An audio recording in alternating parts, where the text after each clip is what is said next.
10th class आज second chapter का अभ्यास कार्य करने जा रहे हैं, जिसमें नंबर 1 है एक पदेन उत्तरम लिखत। एक पद में आपको आंसर समझाना है जो पेंसिल से साइड में लिखे हुए हैं। बुद्धिमतीम कुत्र व्याघ्रम दर्दशः। बुद्धिमती ने व्याघ्र को कहाँ देखा? गहन कानने। भामिनी कया विमुक्ता, तो वो अपने विवेक से, अपनी बुद्धि से विमुक्त हो जाती है। निज बुद्ध्या। सर्वदा सर्वकार्येषु का बलवती, सभी हमेशा सभी कार्यों में क्या बलवान होती है? बुद्धि। व्याघ्र कस्मात् बिभेति, व्याघ्र किससे डरता है? मानुषात्। प्रति उत्पन्नमति बुद्धिमती किम आक्षेपन्ति उवाच। प्रति उत्पन्नमति बुद्धिमती किसको आक्षेप करके कहती है? श्रृंगालम। ठीक है, एक पद के आंसर अपने क्लियर हो गए। सेकंड है अधोलिखितानाम प्रश्नानाम उत्तराणि संस्कृत भाषाया लिखत। कुछ प्रश्न दिए हुए हैं जिनके उत्तर आपको संस्कृत भाषा में लिखने हैं। क्वेश्चन मार्क को छोड़कर सेंटेंस का आधा भाग आ जाएगा और जो भी हमारा आंसर होता है उसको इंक्लूड कर देते हैं। बुद्धिमती केन उपेता पितुगृहं प्रति चलिता, तो केन यानी किसके साथ जाती है? बुद्धिमती पुत्र द्वयो उपेता, दोनों पुत्रों के साथ। पितुगृहं प्रति चलिता, तो यहाँ पे पुत्रो दो उपेता केन की जगह आएगा और जो के त्यों ये सेंटेंस आ जाएगा। नेक्स्ट है व्याघ्रः किम विचार्य पलायत। व्याघ्र कैसा विचार करके पलायन करता है? काचित किश्चित यम ये व्याघ्र मारी इति मन्यत मत्वा पलायत। कोई व्याघ्र को मारने वाली यह स्त्री है, ये आ गई है, ऐसा मान के वो क्या करता है? पलायन कर जाता है। लोके महतो भयात कै मुच्यते।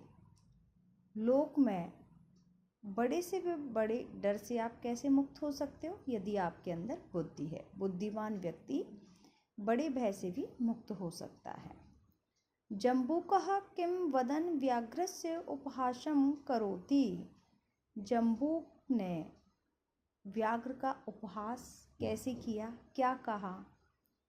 यत् मानुषाद अपि विवेशी इति वदन, क्या तुम मानव से डरते हो? ऐसा कहकर उसने क्या किया? उपहास किया।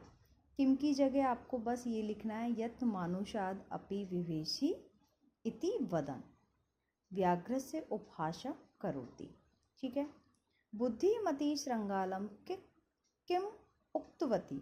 जब बुद्धिमती श्रृंगाल को देखती है तो क्या कहती है? रे रे धूर्त, हे धूर्त, त्वया मह्यम पुरा व्याघ्रत्रयम, तुम्हारे द्वारा मुझे 3 व्याघ्र दिए जाने थे। दत्तम, विश्वास में भी आपने। अपि अद्य एकम आन्ये, तो एक ही आप लेके आ रहे हो आज, और आपने 3 व्याघ्र की कहा था। ठीक है, तो इस प्रकार से वो कहती हैं यह कथम यशांसी इति अधुना वदः। अच्छा, तो ये बताइए कि ऐसे क्यों हुआ, ऐसा कैसे हुआ, और अब बताओ मुझे कि आपने 3 का वचन दिया था और एक ही को लेके कैसे आए हो। ठीक है, तो ये हमारे पूर्ण वाक्य अपने कंप्लीट हो गए। आगे है स्थूल पदम आधृत्य प्रश्न निर्माणम कुरुतः। यहाँ पे आपके जो डार्क हो रहे हैं इनके आधार पर प्रश्न निर्माण करना है, और ये प्रश्न निर्माण का मैं एक बार टॉपिक बता भी चुकी हूँ आपको। स्थूल पदम आधृत्य यानी राज सिंह स्थूल पद है, इसके आधार पर क्वेश्चन निर्माण होगा कि तत् राज सिंहो नाम राजपुत्र वसति। इसमें कौन राजपुत्र था, किस नाम का था? किम। बुद्धिमती चपेटया पुत्रो प्रहर्तवर्ती, तो उसने अपने पुत्रों पर किसके द्वारा प्रहार किया? चपेटया। व्याघ्रम दृष्ट्वा धूर्तयो श्रृंगाल अवदतः, व्याघ्रम किसको देखकर, कम, कम, व्याघ्रम कम, चपेटया कया, राजसिंहो किम, त्वम मानुषाद विभीषी, मनुष्य से भी डर रहे हो। तो पंचमी भक्ति आ रही है, तो कस्मात आ गया। परा त्वया मह्यम व्याघ्रतयम दत्तम, तुमने मुझे 3 व्याघ्र देने की कहा था।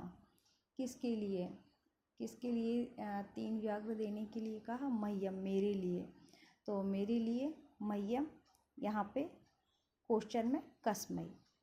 अधोलिखितानि वाक्यानि घटनाक्रम अनुसारेण योजत, जो भी हमारी कहानी है उसके अकॉर्डिंग यहाँ पे हमें ये मैच करना है।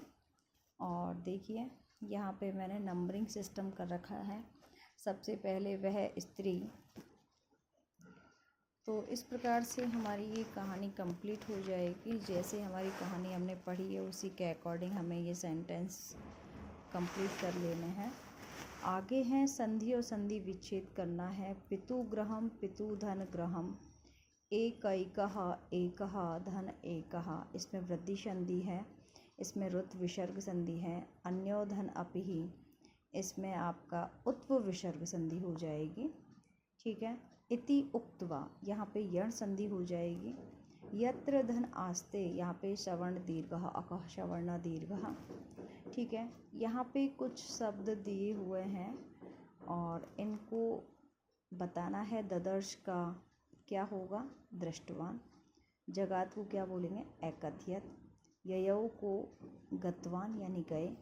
अतुम को खादितुम, खाने के लिए। मुच्यते का मुक्तो भवति, इच्छते का पश्यति। ये शब्दार्थ हैं, इनके सिमिलर वर्ड हैं। पाठ में से चुनकर ही पर्याय पद बताने हैं। वन को काननम बोलेंगे, श्रृंगाल को जम्बू कहा, शीघ्र सत्वरम, पत्नी ही भार्यः गच्छसि यासि। इस प्रकार से कुछ विलोम पद भी हैं। प्रथम का द्वितीय, उक्त्वा का श्रुत्वा, अधुना अब, तदा तब, अवेला यानी सही समय नहीं है, वेला यानी उचित समय है, बुद्धिहीन बुद्धि सहित वाला या बुद्धिमान। ठीक है। इस प्रकार से ये हमारा चैप्टर कंप्लीट